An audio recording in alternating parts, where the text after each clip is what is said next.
Chapter 25. It was pre-trial motion day.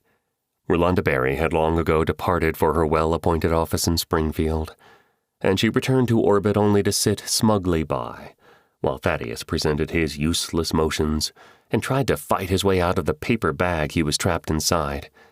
She had very little to say, and even less to offer by way of counter-arguments. Judge Prelate was holding up the state's side of it very nicely, because the bottom line was the defendants' motions were baseless and futile.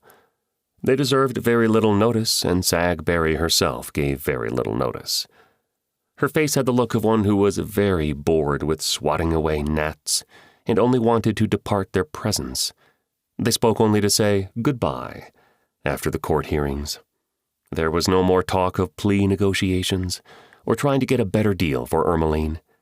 True to her word, Rolanda Berry had withdrawn the plea offer in writing, by a letter to Thaddeus, in which she also advised that she would be seeking the death penalty, and that he might like to associate more experienced counsel than he. He seriously considered this, decided she was right, and approached Ermeline with the idea. Ermeline immediately put her foot down. She wanted Thaddeus, and only Thaddeus, and wouldn't agree to additional counsel, even if the judge required it. She simply didn't trust anyone else and wouldn't work with anyone else. Thaddeus reported this in a telephone status conference the lawyers had with the court. The judge, thankfully, didn't push the issue.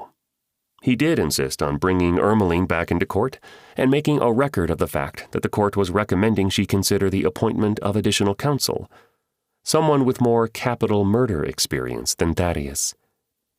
She angrily refused and wouldn't even look at the judge after that. "I know my rights," she exclaimed, "and I have the right to a lawyer of my choosing, not of someone else's choosing." The deputies returned her to her cell, and that was that. 1 noon, instead of going home and fixing lunch for the 2 little kids, Christine came into Thaddeus' office.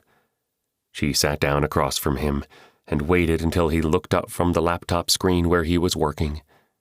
"What?" he said, feeling like she had been studying him. "It's time you learned to shoot." "Shoot? Why would I learn to shoot?" he asked.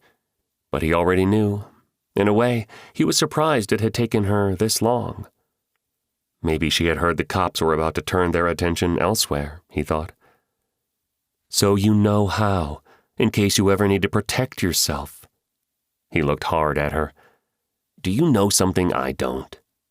The cops are going to move on just about any time, and the mob already tried to murder you once. You should know something about combat shooting.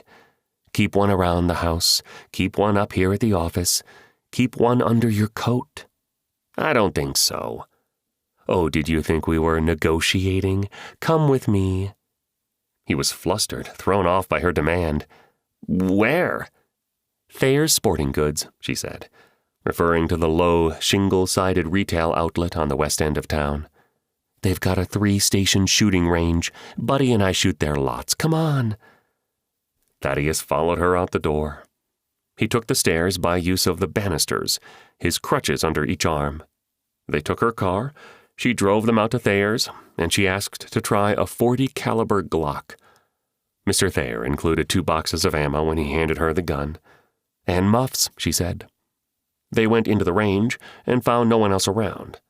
"All right, let me show you the basics of a semi-auto pistol. Here we go." An hour later, they were back at the office. Several times that afternoon, he eyed the pistol-sized box that now occupied the side of his desk. He was officially the owner of a .40 caliber Glock, semi-automatic pistol. What's more, he knew how to operate it. He knew how to take it apart, how to clean it, how to load it, how to work the trigger safety. And he knew the 2-handed grip and pointing style of aiming along your arms. From 20 feet, he could put a 3-tap group into the bullseye every time. From 30 paces, he was almost as accurate. Mostly, she had taught him, you'll be shooting your assailant at 5 to 10 feet. That's where most of your practice rounds should be fired. Then she had turned him loose. 4 boxes of shells later, they had returned to the office. munching Big Macs and slurping shakes. All in all, he liked the lesson. They were going to meet again Saturday morning, and Buddy was going to shoot with them. It would be crowded on Saturday, so they reserved an 8 a.m. start time. Thaddeus was fascinated. He had really never known anything about guns before. Now he was armed. He was trying on a brand new shoulder carry holster. The gun was on the table, the holster was strapped across his back.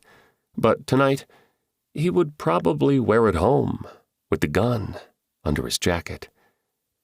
But would he really have the courage and willingness to shoot someone if the time ever came for that? He could only wonder.